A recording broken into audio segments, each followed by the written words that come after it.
இந்த நாளிலும் நீதிமொழிகள் புஸ்தகத்திலிருந்து பரிசுத்த ஆவியானவருடைய வேலையை குறித்து நம்ம தியானிக்க போகிறோம். நீதிமொழிகள் புஸ்தகத்தில் பரிசுத்த ஆவியானவர் எப்படி செயல்படுகிறார், ஒரு மனிதனுடைய வாழ்க்கையில் அவருடைய கிரியை என்ன என்கிறதை தியானித்து நம்ம ஜெபிக்க போகிறோம். ஆமென். சரி, இந்த நீதிமொழிகளின் புஸ்தகம் ஒரு மனிதனுடைய நடைமுறை வாழ்க்கையை அடிப்படையாக கொண்டது. ஒரு மனுஷன் எப்படிப்பட்ட வாழ்க்கையை வாழணும், எப்படிப்பட்ட வாழ்க்கையை வாழக்கூடாது, அவன் எப்படிப்பட்ட பாதையில் போகணும், எப்படிப்பட்ட பாதையில் போகக்கூடாது, எப்படிப்பட்ட மனிதனாய் இருக்க வேண்டும், எப்படிப்பட்ட மனிதனாய் இருக்கக்கூடாது என்று சொல்லி நிறைய காரியங்களை இந்த நீதிமொழிகளின் புஸ்தகம் நமக்கு கற்றுக் கொடுக்கிறது. ஆமென். எப்படி வாழணும், எப்படி வாழக்கூடாது, எப்படி இருக்கணும், எப்படி இருக்கக்கூடாதுன்னு சொல்லி நமக்கு என்ன செய்யுது, கற்றுக் கொடுக்குது.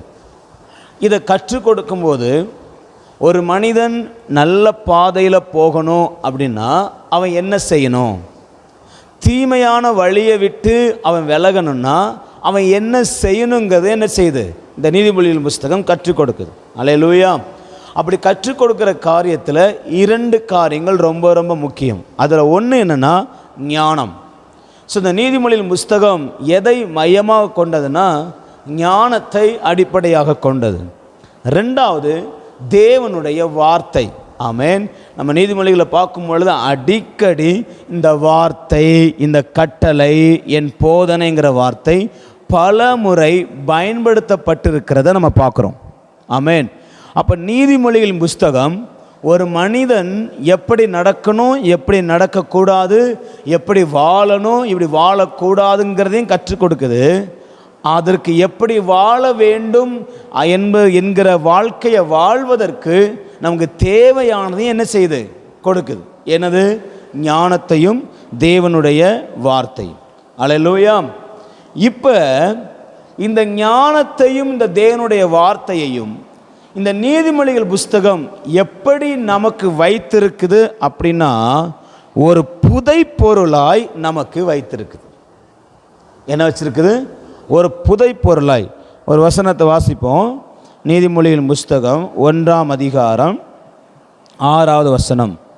நீதிமொழியையும் அதன் அர்த்தத்தையும் ஞானிகளின் வாக்கியங்களையும் அவர்கள் உரைத்த புதை பொருட்களையும் அறிந்து கொள்ளுவான்.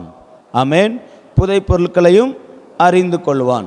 ஸோ இந்த நீதிமொழியின் புஸ்தகம் நம்ம வாசிக்கும் போதே நமக்கு தெரியும், நிறைய வசனங்கள் நமக்கு புரியாதது மாதிரியே இருக்கும். இல்லை, ஒரு மேல் டாப்பில் ஒரு ஆழமான சத்தியம் மாதிரி நமக்கு தெரியும். அதை உட்காந்து அதை பொறுமையாக நம்ம படிக்கும் போது தான், பொறுமையாய் அதை தியானிக்கும் போது தான் அதனுடைய காரியம் நமக்கு என்ன செய்யும், விளங்கும். இல்லை, ஈஸியாக ஒரு மனிதன் ஒரு முறை வாசிக்கும் போது நீதிமொழிகள் என்ன செய்கிறது இல்லை, விளங்குகிறது இல்லை. ஒரு இடத்துல மூடங்கூட சேராதம்பாரு, இன்னொரு இடத்துல மூடனாக இருக்காதம்பாரு. இல்லை, மூடனுக்கு உத்தரவு கொடும்பாரு, மூடனுக்கு உத்தரவு கொடாதம்பாரு. ஸோ இப்படி நிறைய விஷயங்கள் மறைப்பொருட்களாக என்ன பண்ணப்பட்டிருக்கு, எழுதப்பட்டிருக்கு. ஆமென். அப்போ அந்த மறைப்பொருட்களை, இந்த நீதிமொழிகள் புஸ்தகத்தில் சொல்லப்பட்டுள்ள மறைப்பொருட்களை இன்னைக்கு நமக்கு எடுத்து கொடுக்கிறது யாருன்னா பரிசுத்த ஆவியானவர். ஆமென். மறுபடியும் சொல்கிறேன், ஒரு மனிதனுக்கு தேவையான, அவன் வாழ்வதற்கு தேவையான, எப்படி இருக்க வேண்டும் என்பதற்கு தேவையான ஞானமும் வார்த்தையும் இந்த நீதிமொழிகள் புஸ்தகத்தில் உண்டு. அந்த ஞானமும் வார்த்தையும் எப்படி எழுதப்பட்டிருக்குன்னா மறைப்பொருட்களாய், புதை பொருட்களாய் எழுதப்பட்டிருக்கிறது. அந்த புதை பொருட்களையும் மறைப்பொருட்களையும் நமக்கு வெளியே கொண்டு வருவது யார் அப்படின்னா பரிசுத்த ஆவியானவர். ஆமென். அப்போ இன்றைக்கு இந்த நீதிமொழிகளின் புஸ்தகத்தில் நம்ம எதை குறித்து நம்ம தியானிக்க போகிறோம்னா ஆவியானவர் மறைப்பொருட்களை வெளிப்படுத்துகிறவர், ஆவியானவர் ரகசியங்களை வெளிப்படுத்துகிறவர். ஆமென். ஒரு சில வசனங்களை நமக்கு காமிக்கிறேன். ஆவியானவர் தான் மறைப்பொருட்களை வெளிப்படுத்துவர் என்பதற்கு சில வசனங்களை காமிக்கிறேன். நீதிமொழிகளின் புஸ்தகம் 1ஆம் அதிகாரம் 23வது வசனம். என் கடிந்து கொள்ளுதலுக்கு திரும்புங்கள், இதோ என் ஆவியை உங்களுக்கு அருளுவேன், என் வார்த்தைகளை உங்களுக்கு தெரிவிப்பேன். இந்த இடத்துல என் ஆவியை உங்களுக்கு அருளுவேன்ங்கிற வார்த்தையில் அருளுவேன் என்கிற வார்த்தைக்கு ஊற்றுவேன் என்ற அர்த்தம். என் ஆவியை உங்களுக்கு நான் என்ன செய்வேன்? ஊற்றுவேன். அந்த அவரை ஊற்றி என் வார்த்தைகளை உங்களுக்கு என்ன செய்வேன்? தெரிவிப்பேன். அப்போ என்ன அர்த்தம்? உங்களுக்கு மேலே ஊற்றப்படுகிற ஆவியானவர் உங்களுக்கு என்னுடைய வார்த்தைகளை என்ன பண்ணுவார்? உங்களுக்கு வெளிப்படுத்துவார். என்னுடைய வார்த்தையின் மறைப்பொருட்களை, என்னுடைய வார்த்தையின் ரகசியங்களை அவர் உங்களுக்கு என்ன செய்வார்? வெளிப்படுத்துவார்னு சொல்லி நீதிமொழிகள் நம்ம பார்க்குறோம். ஆமேன். இதே நீதிமொழிகளில் 25:2 ஒரு வசனம் சொல்லுது, காரியத்தை மறைப்பது தேவனுக்கு மேன்மை, காரியத்தை ஆராய்வதோ ராஜாக்களுக்கு மேன்மை. அப்போ இந்த நீதிமொழிகள் புஸ்தகம் உள்ளவன் எப்படி தான் இருக்குது? கர்த்தரால் மறைக்கப்பட்ட மறைப்பொருளாக இருக்குது. ஆவியானவர் ஊற்றப்பட்டு ஆவியானவர் நம்ம மேலே வரும்போது அந்த மறைப்பொருட்களை, மறைக்கப்பட்ட காரியங்களை ஆவியானவர் நமக்கு எடுத்து கொடுப்பார். அல்லேலூயா. புதையலை எடுத்து கொடுக்கிறது மாதிரி மறைப்பொருட்களை அவர் எடுத்து கொடுப்பார். ஆமென். அப்போ இன்னைக்கு நீங்கள் நாளும் நல்லா விளங்கிக்கோங்க. தேவனுடைய வார்த்தையினுடைய ஆழத்தை, தேவனுடைய வார்த்தையினுடைய புதைப்பொருளை அறிந்து கொள்ள பிரயாசப்பட வேண்டும். தேவனுடைய வார்த்தையை வாசிப்பதோடு மட்டும் இல்லை, தேவனுடைய வார்த்தையை நாம் தியானிக்கிறதோடு மட்டும் இல்லை, அந்த தியானமும் அந்த வசனமும் எப்படி இருக்குன்னா மறைக்கப்பட்ட காரியங்களை பெற்றுக்கொள்ளுகிறதா இருக்கணும். அதனால தான் நம்ம அதை வெளிப்பாடுன்னு சொல்லுவோம். ஒரு காரியம் ஒரு வசனத்தில் மறைக்கப்பட்ட காரியத்தை வெளியே கொண்டு வர்றதுக்கு பேர் தான் என்னது? வெளிப்பாடு. இந்த வெளிப்பாடுகளை நீங்கள் பர்சனலாக தேவனிடத்திலிருந்து பெற்றுக்கொள்ள வேண்டும். ஒரு தேவனுடைய பிள்ளை ஆவியானவருடைய உதவியோடு தேவனுடைய வார்த்தையினுடைய வெளிப்பாடை பெறுகிறவங்களா இருக்கணும். இன்னைக்கு நிறைய பேர் எடுத்துக்கிட்டிங்கன்னா வேதத்தை வாசிக்கிறது, வேதத்தை படிக்கிறது, கேட்குறது, அதோடு நிப்பாட்டிக்கிறது. கொஞ்சம் உள்ள ஆழமாக போங்கன்னு சொன்னால் ஆழம் என்ன செய்கிறதில்ல? போகிறதில்ல. சில பேருக்கு தெரிகிறதில்ல, சில பேருக்கு சொல்லி கொடுத்தாலும் புரிகிறதில்ல. ஆமென். நல்லா கவனிங்க. ஆண்டவர் இந்த வேதாகமத்தை எழுதி நம்ம கையில் கொடுத்தது இருக்குன்னா வெறும் வாசிக்கிறதுக்கு மட்டும் இல்லை, அதை தியானிப்பதற்கும் அதன் ஆழங்களை அறிந்து கொள்வதற்கும் மறைப்பொருட்களை கற்றுக்கொள்வதற்கும் ஆண்டவர் கொடுத்திருக்கிறார். ஆமென், ஆமென். அப்போ நீங்களும் நானும் இந்த வெளிப்பாட்டை, இந்த மறைப்பொருளை பெற்றுக்கொள்ளுகிறவர்களாய் நாம் இருக்க வேண்டும். ஆமென்.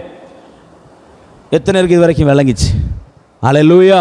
சரி, இப்போ சில வசனங்களை உங்களுக்கு காமிக்கிறேன். பழைய ஏற்பாட்டில் புதிய ஏற்பாட்டில் மறைப்பொருளை குறித்து தானியேல் 2ஆம் அதிகாரம் நீங்கள் 20 - 22 வசனம் வரைக்கும் வாசித்து பார்த்தீங்கன்னா ஒரு காரியம் சொல்லப்படும்.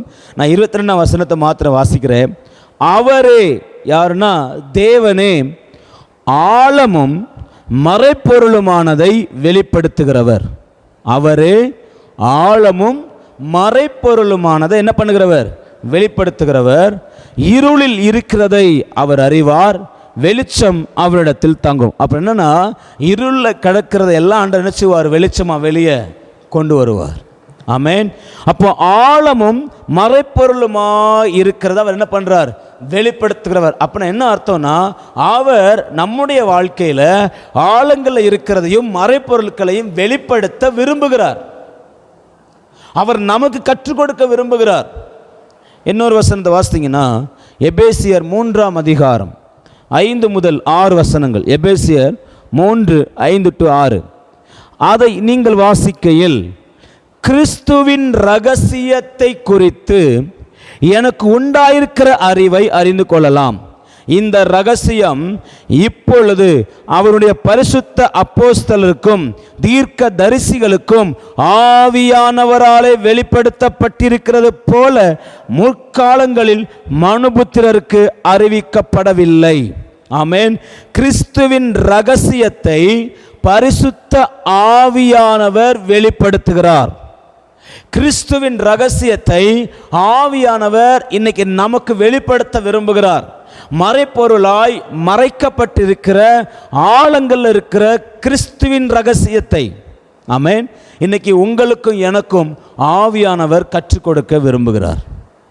எத்தனை பேர் அந்த ரகசியத்தை ஆவியானவரிடத்திலிருந்து கற்றுக்கொள்ள விரும்புறீங்க? அவர் நமக்கு மறைப்பொருட்களையும் ஆழங்களையும் கற்றுக் கொடுக்க விரும்புகிறார். அவர் நமக்கு கிறிஸ்துவினுடைய ரகசியங்களை கற்றுக் கொடுக்க விரும்புகிறார். ஆவியானவருடைய விருப்பமே அதுதான். ஆவியானவர் நம்மோடு கூட இருக்கிறதா. அவர் சகல சத்தியத்திற்குள்ளும் நம்மை நடத்துகிறார். இல்ல, சகல சத்தியம் சொன்னா ஆழமான சத்தியங்கள். இன்னைக்கு ஆழமான சத்தியங்களை அறிந்து கொள்வதற்கு மனதில்லை. ஆனால் ஆவியானவருடைய ஒரே விருப்பம், என் பிள்ளைக்கு நான் ஆழமான சத்தியங்கள் என்ன செய்யணும், கொடுக்க வேண்டும். நல்ல கவனிங்க. நீங்கள் ஒரு போர் போடுறீங்க. ஒரு போர் போடும்போது கொஞ்ச நேரத்தில் போட்டுட்டு ஒரு மாதிரி தண்ணி வந்த உடனே ஸ்டாப் பண்ணிடுவோமா? இல்லை. ஏன்னா நீங்கள் கொஞ்சம் தூரம் போர் போட்டிங்கன்னா என்ன தண்ணி தான் வரும்? முதல்ல அழுக்கு தண்ணியாக தான் வரும். இல்லை, மண் கலந்து தான் தண்ணி வரும். ரெண்டாவது நீங்கள் போர் போடும்போது அந்த பாறைகள் அந்த தூளா சேர்ந்து என்ன வரும்? தண்ணி வரும். சரி, கொஞ்சம் தண்ணி வர ஆரம்பிச்சிருச்சு, முடிச்சலான்னு விட மாட்டோம். நல்ல தெளிவான தண்ணீர், நல்ல ஊற்று தண்ணி வருகிறது வரைக்கும், அந்த தண்ணி சீறி பாய்கிறது வரைக்கும் என்ன பண்ணுவோம்? போரை போடுவோம். ஆமென். அது 50 அடியாக இருந்தாலும் 100 அடியாக இருந்தாலும் 1000 அடியாக இருந்தாலும் இந்த இடத்துல போர் போடணும் முடிவு பண்ணிட்டோம்னா, போடணும்னு சொல்லி நம்ம தீர்மானம் பண்ணியாச்சுன்னா என்ன செஞ்சிருவோம்? போடுவோம். எது வரைக்கும்? அந்த ஆழத்தில் இருக்கிற தண்ணீர் வெளியே வருகிறது வரைக்கும் நம்ம போரை போடுவோம். ஆனால் இன்னைக்கு ஆவிக்குரிய வாழ்க்கையில் ஆவியானவர் நம்முடைய வாழ்க்கையில் ஒரு போரை போட விரும்புகிறார். என்ன போரு? ரகசியங்களை வெளியே கொண்டு வருகிற போர். ஆனால் நிறைய பேர் கொஞ்சம் மேல்டாப்பில் வசனத்தை வாசித்து புரிய ஆரம்பித்த உடனே போதும் போதும், இதுக்கு மேலே போர் வேண்டாம், இதுக்கு மேலே போக முடியல. ஆனால் இன்னைக்கு ஆவியானவர் ஆழங்களுக்குள்ளே உங்களை கொண்டு போக விரும்புகிறார். எத்தனை பேர் ஆமென்னு சொல்கிறீங்க? அல்லேலூயா. ஒரு சின்ன எக்ஸாம்பிள் பைபிள்லேருந்து சொல்கிறேன். பேதுரு தன்னுடைய வலையை கரையில் நின்று என்ன பண்ணானா? அலசி கொண்டிருந்தான். கரையில் நின்று அலசுகிறது வரைக்கும், கரையில் நின்று வலைகளை கையில் வைத்து கொண்டுக்கிறது வரைக்கும் ஒரு மீன் கூட என்ன செய்யலை, அவனுக்கு அகப்படலை. ஆனால் எப்போ ஆண்டவர் ஆழத்துக்கு கூட்டிட்டு போனாரோ அப்போதான் அவன் படகு நிறைய மீன் நிறைஞ்சிச்சு. அவன் படகுல மட்டும் இல்லை, மற்ற படகு நிறைய மீன் நிறைஞ்சிச்சு. அப்போ இன்னைக்கு நல்லா விளங்கிக்கோங்க, நீங்கள் எந்த அளவுக்கு ஆழமாய் போறீங்களோ அந்த அளவுக்கு உங்கள் படகு நிரம்பும், அந்த அளவுக்கு உங்கள் மூலமாக மற்றவருடைய படகு நிரம்பும்.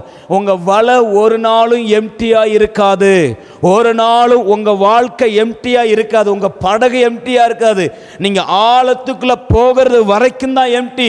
நீங்கள் ஆழத்துக்குள்ளே போக போக போக போக உங்கள் படகு நிரம்ப நிரம்ப அது அமிலத்தக்கதான வெளிப்பாடுகளால், மறைப்பொருட்களின் காரியங்களால் உங்கள் படகு நிரம்பப்படும். ஆமென். இன்னைக்கு ஆவியானவர் உங்களையும் என்னையும் ஆழங்களுக்குள்ள, மறைப்பொருளின் ஆழங்களுக்குள்ள அழைத்து கொண்டு போக விரும்புகிறார். எத்தனை பேர் இந்த ஆழத்தை விரும்புகிறீங்க? எனக்கு ஆழம் வேணும் ஆண்டவரே. நான் கரையில் நின்று அலசுகிறவனா இருக்கக்கூடாது. கரையில் யார் வேணாலும் நிற்கலாங்க, கரையில் எத்தனை பேர் வேணாலும் அலசலாம், ஆனால் ஒரு பிரயோஜனமும் இல்லை. அது என்ன அடையாளம்னா, சும்மா ஒரு கதை மாதிரி வாசிக்கிறது, பைபிளை வாசிக்கிறது, சரி கடமைக்கு வாசிக்கிறது, ஊழியக்காரர் சொன்னார்னு வாசிக்கிறது, அம்மா அப்பா சொன்னாங்கன்னு வாசிக்கிறது, அது ஒன்றுக்கும் பிரயோஜனம் இல்லை. அது வெறும் எதுக்காக இருக்கும்? வலையை அலசுறது மாதிரி தான் இருக்கும். ஆனால் அதில் ஒரு மீனை கூட நீங்கள் என்ன பண்ண முடியாது, பார்க்க முடியாது. இந்த காலை வேளை ஒப்பு கொடுங்க. ஆண்டவரே, ஆவியானவரே, உங்கள் வார்த்தையின் மறைப்பொருட்களை எனக்கு வெளிப்படுத்தும்படி என் இருதயத்தை திறந்தரலும். ஆமென். தாவீது ஜெபம் பண்ணுவான்ல, நம்முடைய வேதத்தின் ரகசியங்களை அறிந்து கொள்ளும்படி என் மனக்கண்கள் என்ன பண்ணுங்க, திறங்க. இன்னைக்கு நம்முடைய மனக்கண்கள் திறப்பதாக. அல்லேலூயா. இந்த காலை வேளை நம்முடைய இருதயங்கள் திறக்கப்படுவதாக. மறைப்பொருளின் ஆழங்களுக்குள்ள எங்களை கொண்டு போங்க ஆண்டவரே, மறைப்பொருளின் ஆழங்களுக்குள்ள எங்களை கொண்டு போங்க. நாங்கள் மேல்டாப்பில் வேதத்தை ஆராயக்கூடாது, மேல்டாப்பில் வாசித்து போயிடக்கூடாது, மேலோட்டமாக எதையும் நாங்கள் பார்க்கக்கூடாது. இன்னும் ஆழமாக போகணும், இன்னும் ஆழமாக போகணும் ஆண்டவர். இந்த ஊற்று தண்ணீர் கிடைக்கிறது வரைக்கும் எவ்வளவு ஆழமாய் போகணுமோ அவ்வளவு ஆழமாய் நாங்கள் போக கர்த்தர் எங்களுக்கு உதவி செய்வீராக. அல்லேலூயா. அப்போ நீங்களும் நானும் ஆழத்துக்குள்ளே போகும்படி ஆவியானவர் விரும்புகிறார். ஆமென். சரி, ஆவியானவர் எந்த ஆழங்களுக்குள்ள இல்லைன்னா எந்த ரகசியங்களை, எந்த மறைப்பொருட்களை நமக்கு கற்றுக் கொடுக்க விரும்புகிறார்? இப்போ நீங்களும் நானும் தேவனுடைய வார்த்தை தான் மறைப்பொருள் இல்லையா? வார்த்தையில் தான் மறைப்பொருளை கர்த்தர் வச்சிருக்கிறார். அந்த வார்த்தையை தான் நம்ம தோண்டணும், அந்த வார்த்தையை தான் நம்ம உடைக்கணும். அந்த வார்த்தையில் இருந்து தான் மறைப்பொருட்களை என்ன செய்யணும்? வெளியே எடுக்கணும்.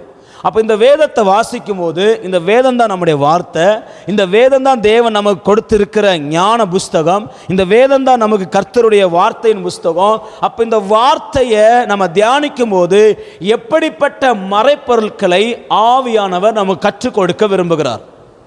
நீங்கள் ஒவ்வொரு முறை வேதத்தை வாசிக்கும் போதும், ஒவ்வொரு முறை இந்த வேதத்தை தேடும் போதும் ஆவியானவர் என்ன மறைப்பொருளை உங்களுக்கு கற்றுக் கொடுக்க விரும்புகிறார்? ஆமென். அதை கொஞ்சம் என்ன பண்ண போகிறோம், இன்னைக்கு நம்ம பார்க்க போகிறோம். ஏன்னா இது ரொம்ப ரொம்ப முக்கியம். இன்னைக்கு நிறைய பேர் வேதத்தை எதுக்கெல்லாமோ வாசிக்கிறாங்க, வேதத்தை காரணமெல்லாம் வாசிக்கிறாங்க. சில பேர் மற்றவர்களை திட்டுவதற்காக என்ன வாசிப்பாங்க? வேதத்தை வாசிப்பாங்க. எப்படி? எங்கேயாச்சும் யார் தப்பு பண்ணியிருக்கிறாங்களா, தப்பு பண்ணதில் ஆண்டவர் சபிச்சிருக்கிறாரா, யாரும் திட்டிருக்கிறாங்களா, அவன் வந்து அழிஞ்சு போயிருக்கானா, அதை எடுத்து அதை பேசணுங்கிறதுக்காக அந்த பகுதியை வாசிப்பாங்க.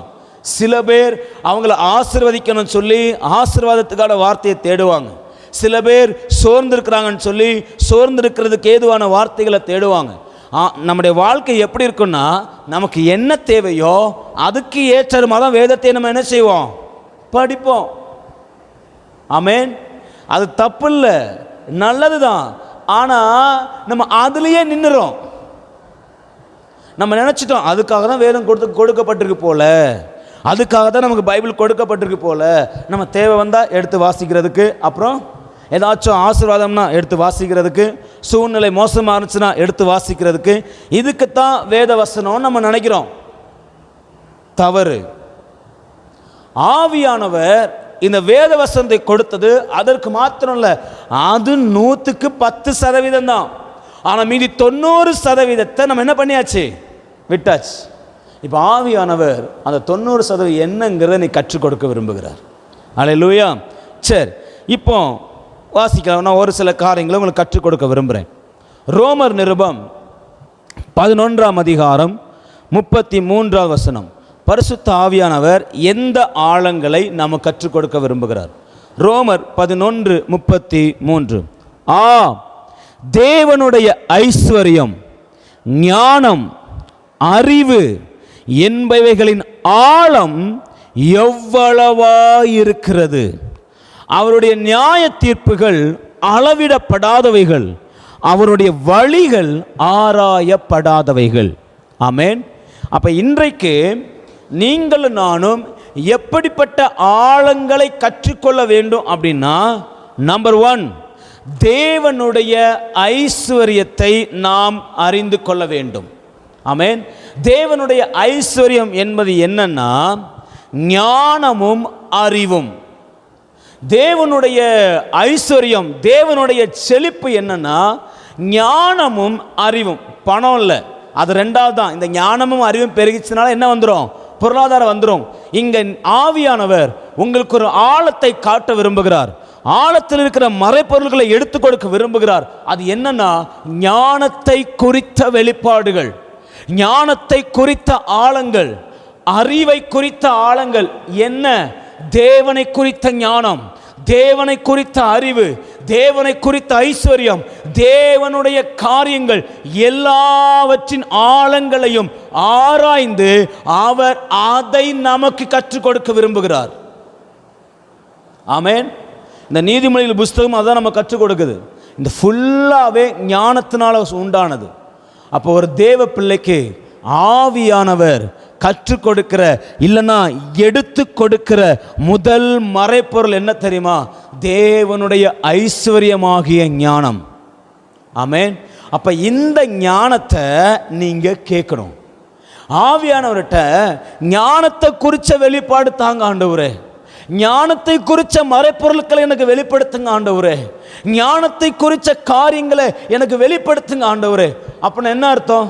ஞானத்தை குறித்த காரியங்கள் வெளிப்படுதுன்னா என்ன அர்த்தம்? ஆண்டவரே, நான் கர்த்தருக்கு பயப்படணும். கர்த்தருக்கு எது பிரியம், எது பிரியம் இல்லை, அவர் எதை விரும்புகிறாரு, அதை எதை விரும்பலைங்கிற காரியங்களை எனக்கு என்ன பண்ணுங்க, வெளிப்படுத்துங்க. நான் எப்படி பேசணும், நான் எப்படி பேசக்கூடாது, எந்த நேரத்தில் பேசணும், எந்த நேரத்தில் பேசக்கூடாது, நான் எந்த வழியில் போகணும், அந்த வழியில் நான் எப்படி போகணும் சொல்லி அந்த ஞானத்தை குறித்த காரியங்களை பெற்றுக்கொள்ள வேண்டும். அந்த வெளிப்பாடு நமக்கு வரணும். என் குடும்பத்தை எப்படி நடத்தணுங்கிற வெளிப்பாடு எனக்கு என்ன செய்யுங்க, தாங்க. ஞானம். இந்த ஞானத்தை குறித்து நம்ம நிறைய முன்னாடி நம்ம பார்த்துருக்குறோம். ஆமென். அப்போ ஆவியானவர் முதல்ல ஒரு மனுஷனுக்கு வெளிப்படுத்துகிற ஆழம் என்னன்னா, ஆழத்திலிருந்து எடுத்து கொடுக்கிறது என்ன அப்படின்னா ஞானம். ஆமென். அது தேவனுடைய ஐஸ்வர்யம். அப்போ இந்த ஞானத்தில் நீங்கள் ஐஸ்வர்யவனாக மாறணும். இந்த ஞானத்தை ஆவியானவர்கிட்ட வாங்கி வாங்கி வாங்கி வாங்கி வாங்கி நீங்கள் அதனால் உங்கள் வீட்டை கட்டணும், அதனால் உங்கள் ஆசீர்வாதத்தை கட்டணும், அதனால் கட்டி கட்டி கட்டி உங்கள் வீடு இப்போ ஞானத்தின் ஆசீர்வாதத்தில் எப்படி இருக்கணும், நிறைஞ்சிருக்கணும். நம்ம வீட்டில் பணம் இருக்குது, பொருள் இருக்குது, சொத்து இருக்குது, எல்லாம் இருக்குது. ஞானம்ங்கிற ஐஸ்வர்யம் இருக்கா? விலையேற பெற்ற கோல்டு வேற இருக்கும், வைரம் கூட வச்சுருக்கலாம். ஆனால் ஞானம், தங்கத்தை விட வைரத்தை விட எது பெருசு? ஞானம். அப்போ அப்படிப்பட்ட ஞானத்தை நாம் ஞானத்தோடு வாழணும்னா இந்த உலகத்தில் ஞானத்தோடு வாழ்ந்தால் தான் ஜெயிக்க முடியும் இல்லை? நம்ம அப்போ தேவனுக்கு பயப்படுகிறது, தேவனுக்கு பிரியமுள்ள வாழ்க்கை வாழணும்னா எனக்கு ஞானம் தேவை. அந்த ஞானத்தை யார் எனக்கு கற்றுக் கொடுப்பான்னா பரிசுத்த ஆவியானவர் இந்த வார்த்தைகளிலிருந்து எனக்கு கற்றுக் கொடுப்பார். அப்போ ஒவ்வொரு நாளும் தேவ சமூகத்தில் இருக்கும் பொழுது நீங்கள் ஆண்டவர்கிட்ட கேட்க வேண்டிய வார்த்தை என்னன்னா, ஆவியானவரே, இன்னைக்கு நான் தேவனுக்கு பிரியமுள்ளதை செய்கிற அந்த வெளிப்பாட்டை எனக்கு என்ன செய்யுங்க, கொடுங்க. என் மைண்டில் போடுங்க, என் இருதயத்தில் வைங்க, அந்த ஆழத்திலிருந்து எடுத்து கொடுங்க என்கிற காரியத்தை நீங்கள் கேட்க வேண்டும். அல்லேலூயா. இது முதல்ல ஆவியானவர் எடுத்து கொடுக்கிற மறைப்பொருள் ஞானம். ரெண்டாவது அறிவு. அதாவது ஞானத்தை குறித்த நிறைய காரியங்கள் என்ன பண்ணுறது, கற்றுக்கொள்வது. ஆமென். அதை வெளிப்படுத்துறது மட்டும் இல்லை, நிறைய காரியங்கள். ஒரு காரியம் ரெண்டு காரியம் கிடையாது, அநேக காரியங்கள். சில இதில் ஒன்று கற்றுக்கொண்டா போதும், அவ்வளோதான், தலகாலு புரியாது இல்லாமல் இருப்போம். ஆனால் இங்கே சொல்கிறாரு, உனக்கு அறிவு பெருகணும். எதில்? ஞானத்தை குறித்த அறிவில், கர்த்தரை குறித்த அறிவில். ஆமென். இயேசு கிறிஸ்துவை குறித்த அறிவு, பிதாவை குறித்த அறிவு, வேதத்தை குறித்த அறிவு, பரிசுத்த ஆவியானவரை குறித்த வெளிப்பாடுகள் நமக்கு என்ன செய்யணும், பெருகணும். அதை ஆவியானவர் தான் நமக்கு என்ன செய்வார், எடுத்து கொடுப்பார். அல்லேலூயா. பைபிளில் நீங்கள் நிறைய இடத்துல வசனங்கள் போட்டிருக்கோம். கிறிஸ்துவை அறிகிற அறிவில் நீங்கள் என்ன பண்ணுங்க, வளருங்கள். இல்லை, இதெல்லாம் ஆழங்க, இதெல்லாம் ஆழமான காரியங்கள். இன்னைக்கு இதை மனிதர்கள் விரும்புறது இல்லை. நம்ம என்ன விரும்புகிறோம்? கர்த்தருடைய வாக்கு தத்தம், கர்த்தர் கொடுக்குற ஆசீர்வாதம், ஆண்டு என் ஜெபத்தை கேட்பார், எனக்கு அதை செய்வார், எனக்கு இதைத்தான் நம்ம விரும்புகிறோம். கிறிஸ்துவை அறிகிற அறிவை நம்ம விரும்புகிறோமா அப்படின்னு கேட்டால் இல்லை. அப்போ விரும்பாத பட்சத்தில் ஆவியானவர் அதனுடைய ஆழத்தை நம்ம கற்றுக் கொடுக்க முடியாது. அப்போ இன்னைக்கு நீங்களும் நானும் கிறிஸ்துவை குறித்து அறிகிற அறிவில் வளர வேண்டியது அவசியம். ஆவியானவர் அந்த அறிவை நமக்கு கற்றுக் கொடுக்க விரும்புகிறார். அல்லேலூயா. எத்தனை பேர் ஆமென் சொல்றீங்க? அப்போ இன்னைக்கு நீங்களும் நானும் ஞானத்தை குறித்து அறிகிற அறிவில் வளரணும். அதுக்கப்புறம் இயேசு கிறிஸ்துவை குறித்து அறிகிற அறிவில் நம்ம வளரணும். ஒரு வசனத்தை நான் உங்களுக்கு காமிக்க விரும்புகிறேன். கிறிஸ்துவை குறித்து அறிகிற அறிவில் 2 கொரிந்தியர் 2ஆம் அதிகாரம் 14ஆம் வசனம். கிறிஸ்துவுக்குள் எப்பொழுதும் எங்களை வெற்றி சிறக்க பண்ணி எல்லா இடங்களிலேயும் எங்களை கொண்டு அவரை அறிகிற அறிவின் வாசனையை வெளிப்படுத்துகிற தேவனுக்கு ஸ்தோத்திரம். ஆமென்.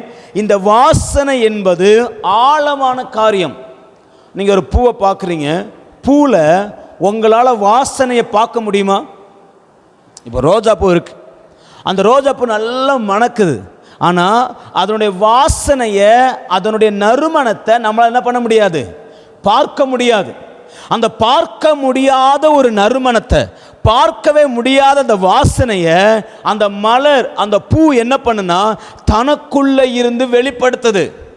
அப்ப இன்னைக்கு நீங்களும் நானும் வாசனையா இருக்கிற கிறிஸ்துவை அறிகிற அறிவை உங்க வாழ்க்கையில இருந்து என்ன பண்ணணும்? நீங்க வெளிப்படுத்தப்படணும். அது மறைக்கப்பட்ட காரியம், அது ஆழமான காரியம். ஆனா அந்த ஆழமான காரியத்தை பரிசுத்த ஆவியின் மூலம் நீங்க வாசனையா என்ன செய்யணும்? வெளிப்படுத்த வேண்டும். ஆமென். இந்த நறுமணம் என்பது ஆழத்தில் இருக்கிறது, மறைக்கப்பட்டு இருக்கிறது.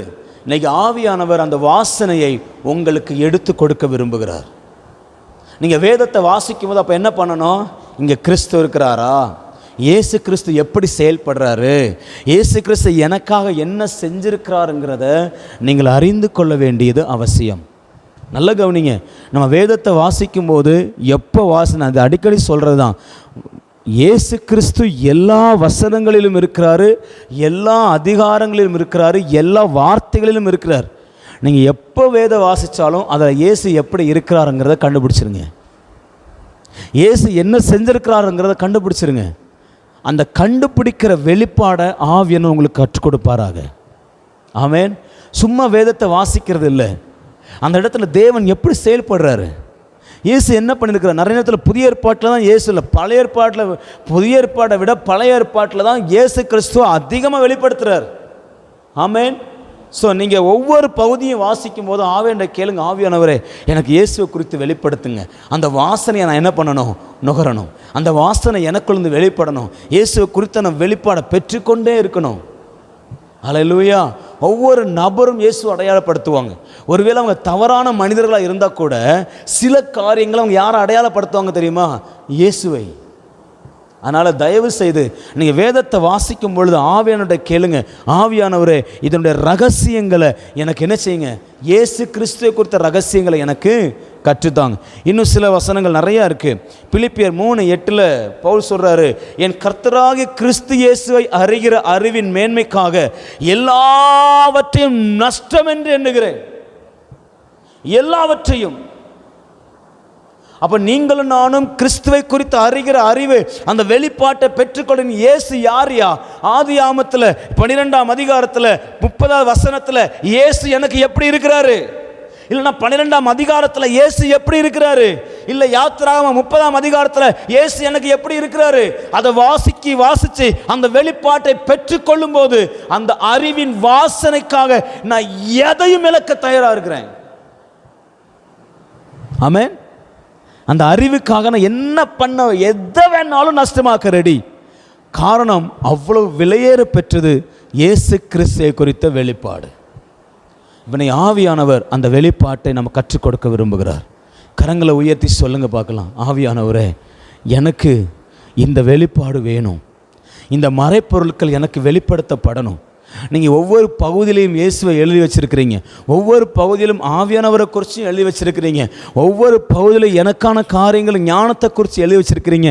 அதை நான் பெற்றுக்கொள்ளணும் ஆவியானவரே, அதை நான் பெற்றுக்கொள்ளணும் ஆவியானவரே. ஆவியான ஆழத்திலிருந்து அந்த வசனங்களை உடைச்சு எனக்கு எடுத்து கொடுங்க, அந்த வசனத்தின் அந்த ஆழங்களை எனக்கு கற்றுக் கொடுங்க, அந்த மறைப்பொருட்கள் எனக்கு வெளிப்படுத்தப்படட்டும். இந்த காலவிலங்கு இருக்கிற ஒவ்வொருவருக்கும் வெளிப்படுத்தப்படட்டும்ப்பா, ஒவ்வொருவருக்கும் வெளிப்படுத்தப்படட்டும். இயேசுவின் நாமத்தில் பிதாவே, ஆமேன், ஆமேன், ஆமேன். ஹல்லேலூயா. அப்போ நீங்களும் நானும் ஞானத்தை குறித்த வெளிப்பாடுகளை ஆவியானவற்றை பெற்றுக்கொள்ளணும். அதாவது கர்த்தருக்கு பிரியமானது எது, பிரியமில்லாத எது என்கிற வெளிப்பாடு நமக்கு தேவை. ரெண்டாவது, கிறிஸ்துவை குறித்த அறிகிற அறிவின் வெளிப்பாடு நமக்கு தேவை. இயேசு என்ன பண்ணார், அவர் எங்கெங்கே இருக்கிறார், என்ன செய்கிறாருன்னு ஒவ்வொரு வசனத்திலையும் நம்ம என்ன செய்யணும்? அவரை ஆராய வேண்டும். அல்லேலூயா. சரி, அடுத்தது இன்னொரு வசனத்தை வாசிப்போம். எபேசியர் நிருபம், இது ரொம்ப அழகாக இருக்கும். 3ஆம் அதிகாரம் எடுத்துக்கொள்ளுங்க, 16 முதல் 19 வரைக்கும். ஆவியானவர் எந்த ஆழங்களை நமக்கு வெளிப்படுத்த விரும்புகிறார்? எபேசியர் 3:16-19. நீங்கள் அவருடைய ஆவியினாலே, பரிசுத்த ஆவியினாலே உள்ளான மனுஷனில் வல்லமையாய் பலப்படவும், விசுவாசத்தினாலே கிறிஸ்து உங்கள் இருதயங்களில் வாசமாய் இருக்கவும், நீங்கள் நல்ல கவனிங்க, நீங்கள் அன்பிலே வேரூன்றி நிலை பெற்றவர்களாகி சகல பரிசுத்தவான்களோடு கூட கிறிஸ்துவினுடைய அன்பின் அகலம், நீளம், ஆழம், உயரம் என்னதென்று உணர்ந்து அறிவு கெட்டாத அந்த அன்பை அறிந்து கொள்ள வல்லவர்களாகவும் தேவனுடைய சகல பரிபூர்ணத்தாலும் நிறையப்படவும் அவர் தமது மகிமையினுடைய ஐஸ்வர்யத்தின்படியே உங்களுக்கு அனுக்கிரகம் பண்ண வேண்டும் என்று வேண்டிக் கொள்கிறேன். பவுல் இங்க ஒரு ஜெபத்தை ஏறெடுக்கிறார். என்ன ஜெபனா, எப்பா நீங்க கிறிஸ்துவின் அன்பில் அதனுடைய அகலம், அதனுடைய ஆழம், அதனுடைய நீளம், அதனுடைய உயரம் என்கிற அந்த காரியத்தை பரிசுத்த ஆவியினால உங்க உள்ளான மனுஷன்ல நீங்க பெற்றுக்கொள்ளும்படி நான் உங்களுக்காக என்ன பண்றேன், ஜெபிக்கிறேன். அப்ப இன்னைக்கு பரிசுத்த ஆவியானவருடைய இன்னொரு வேலை என்னன்னா, மறைப்பொருட்களை வெளிப்படுத்துறது. என்ன மறைப்பொருள்னா, ஒவ்வொரு வேத வசனத்தையும் நீங்க வாசிக்கும் போதும், ஒவ்வொரு நபரை நீங்க வாசிக்கும் போதும், அந்த நபருக்குள்ள, அந்த வசனத்துக்குள்ள கிறிஸ்துவனுடைய அன்பின் நீளம், அகலம், ஆழம், உயரம் இவை எல்லாவற்றையும் அறிந்து கொள்ள வேண்டும் என்பதுதான் தேவனுடைய சித்தம். அப்ப நீ ஒரு வேதத்தை வாசிக்கிறீங்கன்னா எதை பெற்றுக்கொள்ளணும்னா தேவனுடைய அன்பு. முதல்ல ஞானம், இரண்டாவது கிறிஸ்துவை குறித்த அறிவு, மூன்றாவது தேவனுடைய அன்பு. ஆமென். நீங்க வேதத்தை வாசிக்கும் பொழுது எதற்காக வாசிக்காதீங்க. எப்ப வேதத்தை எடுத்தாலும் இந்த பகுதியில் ஆண்டவருடைய அன்பு எப்படி இருக்கு, ஆவியானவரே எனக்கு வெளிப்படுத்துங்க. சில சில சில நான் நினைக்கிறோம் சில வசனங்கள்லாம் அன்பே வராது பதில். இல்லைங்க, அன்பு இருக்குங்க. அன்பு இல்லாத இடமே இல்லை.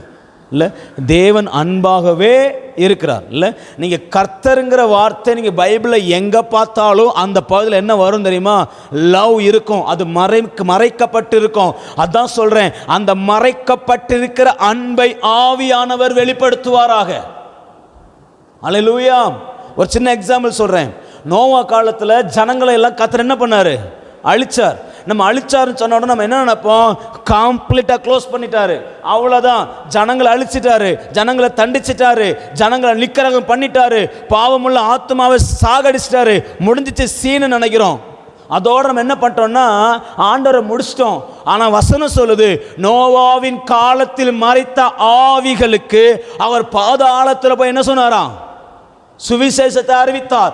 அப்ப அவங்களை அழிச்சது மட்டும் இல்ல, அப்ப அழிக்கும் போதே தேவனுடைய திட்டம் என்னன்னா, நான் இவங்களுக்காக பாதாளம் வரைக்கும் போவதுக்கு நான் எப்படி இருக்கிறேன், தயாரா இருக்கேன். இவங்களுக்காக பாதாளத்தில் போற திட்டத்தை கூட கர்த்தர் ஏற்படுத்திட்டார். அவர்களை அழிக்கிறதுக்கு முன்னாடியே ஒரு பெரிய பிளான் போட்டாரு. இவங்களை நான் மறுபடியும் தேடி போவேன், மறுபடியும் கொண்டு வருவேன், அவன் மறைத்திருந்தாலும் மறுபடியும் அவனுக்கு நற்செய்தி கொடுக்கப்படுங்கிற அன்பை அங்க வெளிப்படுத்தினார். ஆமென். இதுல இருந்து நம்ம அப்படி அன்பை கற்றுக்கொள்ள கற்றுக்கொள்ள கற்றுக்கொள்ள எவ்வளவு கிருபை தெரியுமா, அது எவ்வளவு நல்லா இருக்கும் தெரியுமா, எவ்வளவு பிரசன்ஸ் தெரியுமா. தேவனுடைய எந்த வசனத்தை எடுத்தாலும், எந்த நபரை எடுத்தாலும் தேவனுடைய அன்பை பார்க்க முடியும். இன்னைக்கு நம்ம சில கேட்டகரி வச்சிருக்கிறோம். என்ன கேட்டகரினா, இவங்கெல்லாம் தேவனால் அழிக்கப்பட்டவர்கள். நான் சொல்கிறேன், நீங்கள் யார் யாரெல்லாம் தேவனுக்கு மோசமானவர்களும் எடுத்து வச்சிங்களோ அவங்கள எல்லாம் மறுபடியும் தோண்டி மறுபடியும் எடுத்து அவங்கள தியானிக்க ஆரம்பிங்க. அவங்களுக்கும் கர்த்தர் அன்பு வச்சிருந்தாருங்கிறத நம்ம கண்டுபிடிப்போம். ஆமென். சில நேரங்களில் பைபிளில் சில ராஜாக்களை குறித்து எழுதப்பட்டிருக்கும். அவனை குறித்து ரொம்பலாம் எழுதப்பட்டிருக்காது. அவன் அரியணையில் இருந்தான், தாவீதை போல உத்தமனாய் அவன் இருக்கவில்லை, அவன் தன் வாழ்நாள்லாம் இப்படி இருந்து மறைச்சான், அப்படி தான் இருக்கும். ஆனால் அதில் இருக்கிற அன்பு என்ன தெரியுமா, அவன் அப்படி செய்வான்னு தெரிஞ்சோம் கர்த்தர் அவனை எப்படி வச்சாரு, ராஜாவை வச்சார்ல. சவுளுடைய வாழ்க்கையிலும் இயேசு வெளிப்படுறார். ஆனால் சவுல் பாவம் பண்ணப்ப அவன் சந்ததி ராஜாவா வரல. ஆனால் தாவீதின் சந்ததியிலிருந்து அவங்க ராஜாக்களை கர்த்தர் எழுப்பினார்ல, ராஜாவை வச்சார்ல. அவன் பாவம் பண்ணாலும் அவனுக்கு ஒரு கிருபையை வச்சார்ல. இல்லைன்னா அவனை ராஜாவை மாற்றாமலே தள்ளி இருந்திருக்கலாமே. ஒவ்வொரு நபருடைய வாழ்க்கையில தேவனுடைய அன்பை நான் பார்க்க முடியும். அதனால தான் சொல்றாரு, அன்பினுடைய நீளத்தை கண்டுபிடிங்க, அன்பினுடைய ஆழத்தை கண்டுபிடிங்க, அன்பினுடைய அகலம், அன்பினுடைய உயரம் எல்லாவற்றையும் நமக்கு ஆவியானவர் வெளிப்படுத்துவார். அறிவுக்கு எட்டாத அந்த அன்பு, நம்ம அறிவுக்கு அந்த அன்பு என்ன செய்யாதான்? எட்டாதான். அப்போ நீங்கள் வேதத்தை வாசிக்கும் போது பெற்றுக்கொள்ள வேண்டிய வெளிப்பாடு என்னன்னா, என்னை ஆசீர்வதிப்பார், எனக்கு அதை கொடுப்பார், எனக்கு இதை கொடுப்பாருங்கிறத விட அவர் என் மேலே அன்புள்ளவராக இருக்கிறார். அவர் என்னை நேசிக்கிறார். அவருடைய அன்பு ஆழம், அவருடைய அன்பு அவ்வளவு அருமையாக இருக்குது. இதை நம்ம பார்த்தோன்னா, இதை நம்ம தியானித்தோன்னா நம்ம வாழ்க்கை ஆசீர்வாதமாக இருக்கும். இதை ஆவியானவர் மறைப்பொருளாய் வெளிப்படுத்துவார். நீங்கள் வேதம் வாசிக்கும் போதெல்லாம் ஆவியானவர் பக்கத்தில் உட்காந்துக்குவார். டே தம்பி, இந்த வசனத்தில் இந்த அன்பு இருக்குது, இதை எடுத்து படி, இதை தியானி. அவர் வந்து உட்காந்துட்டு அவர் வேலையை பார்க்க ஆரம்பிப்பார். நம்ம ஆட்கள் நம்மளாம் ஆவியானவருக்கு ஆலோசனை கொடுக்குற நபரில். அதனால் இந்த வசனத்தில் ஆசீர்வாதம் இருக்கா, இந்த வசனத்தில் வாக்குத்தத்தம் இருக்கா, எங்கே வாக்குத்தத்தம் இருக்குது, இன்றைக்கி நம்ம காலையில் நமக்கு என்ன வாக்குத்தத்தம், அதுதான் ஆவியானவருக்கு நம்ம ஆலோசனை கொடுக்குற ஆட்கள். ஆனால் ஆவியானவர் வந்து உட்காந்துட்டு உன் ஆண்டு இருந்த காலை வேளையில் இவ்வளவு நேசிக்கிறங்கிறத காட்ட விரும்புகிறார். இந்த ஞானத்தை உனக்கு வெளிப்படுத்த விரும்புகிறார். இந்த அறிவை, கிறிஸ்துவ குறித்த அறிவு இருக்குல்ல, அதை உனக்கு வெளிப்படுத்த விரும்புகிறார். அப்போ நல்லா படி. நம்ம அதுக்கு என்ன பண்ணுறதில்ல, செய்ய கொடுக்கறதில்ல. இதெல்லாம் இன்றைக்கி மறைக்கப்பட்ட மறைப்பொருளாகவே மாறிப்போச்சு.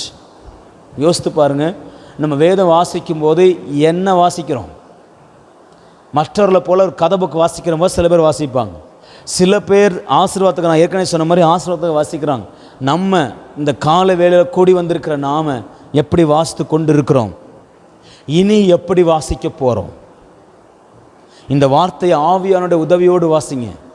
எழுதினது யார்? ஆவியானவர். அவருக்கு தான் தெரியும் அன்பு ஆழம் எவ்வளோ பெருசுன்னு. அவர் உங்களுக்கு கற்றுக் கொடுப்பார். ஹல்லேலூயா. சரி, இது அன்பை குறித்த மறைப்பொருட்கள் அவர் வெளிப்படுத்தும். இன்னொரு வசனத்தும் 1 கொரிந்தியர் 2 அதிகாரம் 1 கொரிந்தியர் 2 அதிகாரம் 7 முதல் 12 வரைக்கும் ஒரு அருமையான ஒரு பகுதி. ஃபுல்லாகவே வாசித்தா தான் கொஞ்சம் நமக்கு தெரியும். சரியா? வாசிக்கலாம், எல்லாம் சேர்ந்து நீங்கள் வாசிங்க. கையில் பைபிள் எடுத்துக்கொள்ளுங்க. உலக தோற்றத்திற்கு முன்னே தேவன் நம்முடைய மகிமைக்காக ஏற்படுத்தினதும் மறைக்கப்பட்டதுமாயிருந்த இரகசியமான தேவ ஞானத்தையே பேசுகிறோம். ஆமென். இப்போ சொல்கிறாரு, நாங்கள் மறைக்கப்பட்டிருந்த தேவ ஞானத்தை என்ன செய்கிறோம்? நாங்கள் பேசுகிறோம். அதை இப்பிரபஞ்சத்து பிரபுக்களில் ஒருவனும் அறியவில்லை. அறிந்தார்களானால் மகிமையின் கர்த்தரை அவர்கள் சிலுவையில் அறைய மாட்டார்களே. எழுதியிருக்கிறபடி தேவன் தம்மில் அன்பு கூறுகிறவர்களுக்கு ஆயத்தம் பண்ணினவைகளை கண் காணவும் இல்லை, காது கேட்கவும் இல்லை, அவைகள் மனுஷனுடைய இருதயத்தில் தோன்றவும் இல்லை. நல்ல கவனிங்க, இங்க ஒரு மறைக்கப்பட்ட ஒரு காரியம் இருக்கு. என்ன காரியம்னா, ஆண்டவர் மனிதனுக்காக ஆயத்தப்படுத்தினவைகள், மனிதனுக்காக வைத்திருக்கிற காரியங்கள். அது தேவனுடைய அன்பு, தேவனுடைய ஞானம், தேவனுடைய அறிவு, இன்னும் சொல்ல போனா தேவனுடைய ஆசீர்வாதம். தம்மை நேசிக்கிறவர்களுக்கு அவர் கொடுக்கிற ஆசீர்வாதம் என்ன பண்ணப்பட்டிருக்குன்னா மறைக்கப்பட்டிருக்குது. அது காது கேட்கல, கண் காணல, மனுஷன இருதயத்திலும் தோன்றல. ஆனா அடுத்த வசனம் சொல்லுது, நமக்கோ தேவன் அவைகளை நமக்கோ தேவன் அவைகளை தமது ஆவினால் வெளிப்படுத்தினார். அந்த ஆவியானவர் எல்லாவற்றையும் தேவனுடைய ஆழங்களையும் அறிந்திருக்கிறார். இப்ப இங்க ஆவியானவருடைய மறைக்கப்பட்ட மறைப்பொருளை கொடுக்கிறதுல வேலை என்ன வேலைனா, நமக்காக ஆயத்தம் பண்ணப்பட்டவைகளை நமக்கு வெளிப்படுத்துவது. ஆமென்.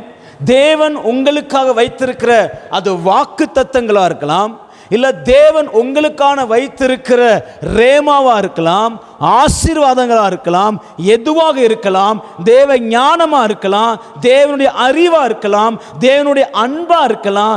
இவை எல்லாவற்றையும் நமக்கு வெளிப்படுத்துகிறவர் பரிசுத்த ஆவியானவர். இந்த இடத்துல அவர் தெளிவா சொல்றாரு, உனக்கு ஆயத்தப்படுத்தினவைகள் உன் கண்ணுக்கு தெரியல, உன் காதுக்கு கேட்கல, ஆனால் அது யாருக்குன்னா இப்பிரபஞ்சத்தில் உள்ளவங்களுக்கு. நீயோ இப்பிரபஞ்சத்துக்கு உரியவன் அல்ல, நீ ஆவிக்குரியவன். அதனால் ஆவியானவர் அவைகளை உனக்கு வெளிப்படுத்துவார். எத்தனை பேருக்கு உங்களுக்கு ஆயத்தம் பண்ணினவைகள் உங்களுக்கு தெரியணும்? எனக்குன்னு கர்த்தர் ஆயத்தம் பண்ணி வச்சிருக்கிறார்ல, எனக்குன்னு பெரிய பிளான் வச்சிருக்கிறார்ல, பெரிய திட்டம் வச்சிருக்கிறார்ல, எத்தனை பேருக்கு தெரியணும்னு நினைக்கிறீங்க? ஆவியானவர் அவற்றை உங்களுக்கு வெளிப்படுத்துவார்.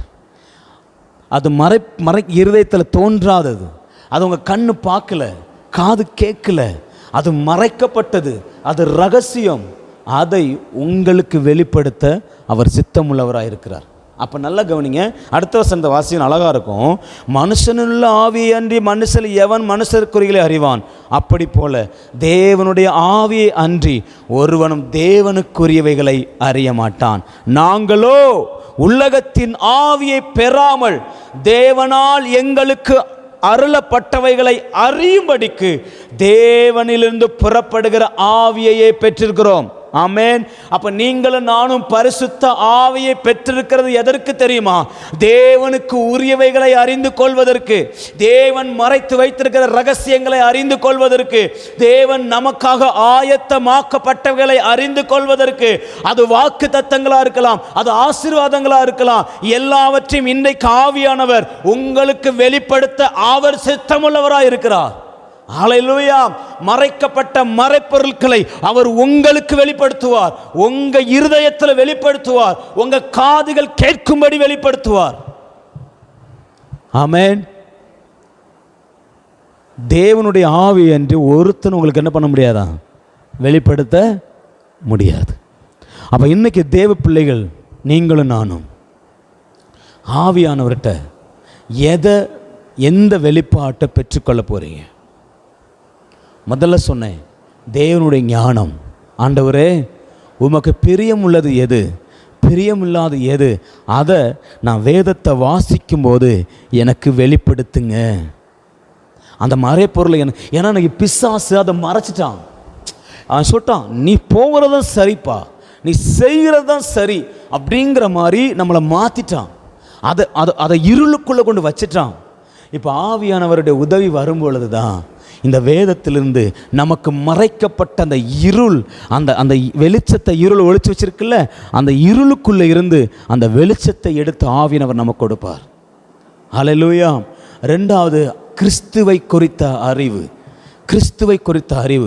ஒவ்வொரு வேதத்திலையும் இயேசு எப்படி இருக்கிறாரு, இயேசு எனக்காக என்ன பண்ணியிருக்கிறாரு, இயேசு யாருங்கிறத ஒவ்வொரு புஸ்தகமும் ஒவ்வொரு அதிகாரமும் நமக்கு கற்றுக் கொடுக்குது.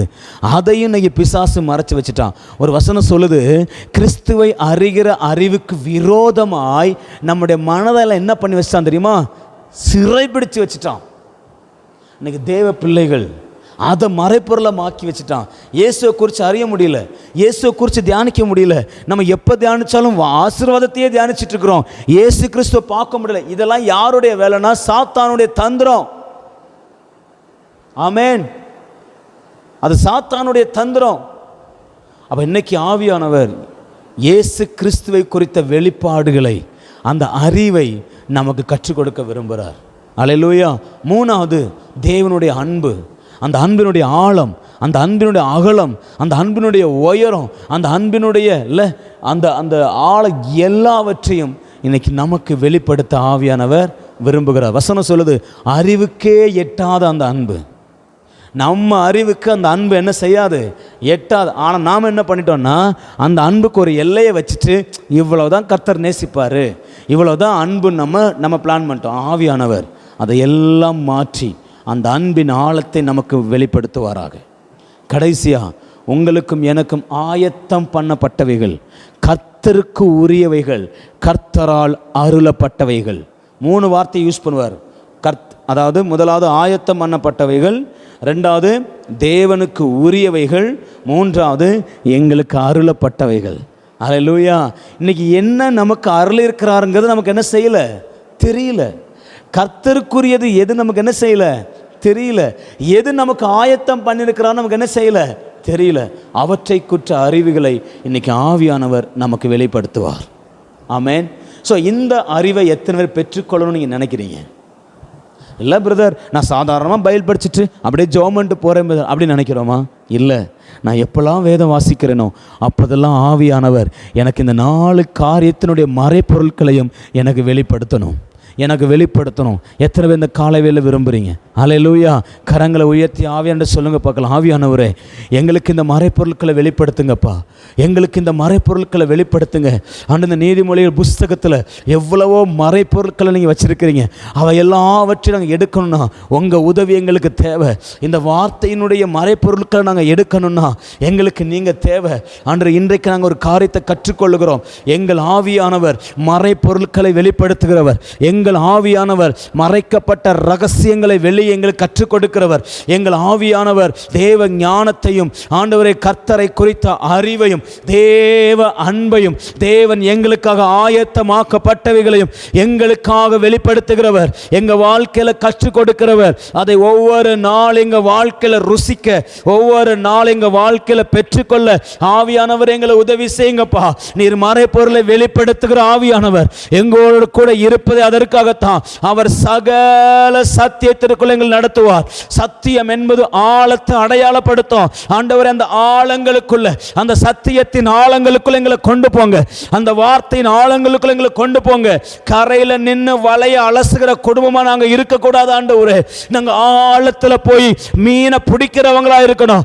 ஆழத்துல வலைய வீசுகிறவங்களா இருக்கணும். நாங்க கரையில நின்ன நாட்கள் போதும். இந்த கால வேளையில இயேசுவின் நாமத்தினால எங்கள் வேத வாசிப்புல ஒரு முன்னேற்றம் உண்டாகட்டும். வேதத்தை தியானிக்கிறதுல ஒரு முன்னேற்றம் உண்டாகட்டும். எப்பொழுதெல்லாம் வேதத்தை வாசிக்கிறோமோ, எப்பெல்லாம் கையில எடுக்கிறோமோ, அப்பொழுதெல்லாம் எங்கள் இருதயங்கள்ல, எங்க மனதில் ஆண்டவரே ஒரு மாற்றம் ஏற்படுவதாக, மறைப்பொருள்கள் வெளிப்படுத்தப்படுவதாக நாங்கள் ஜெபிக்கிறோம்.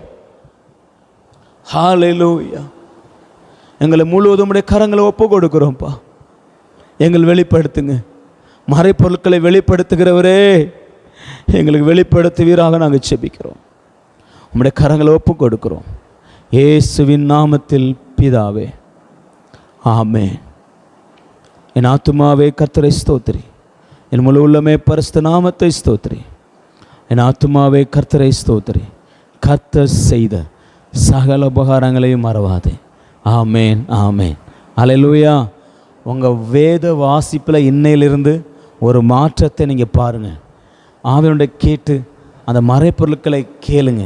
ஆமேன். நல்லா தியானிங்க. கர்த்தர் உங்களுக்கு வெளிப்படுத்துவார். அல்லேலூயா. God bless you. God bless you.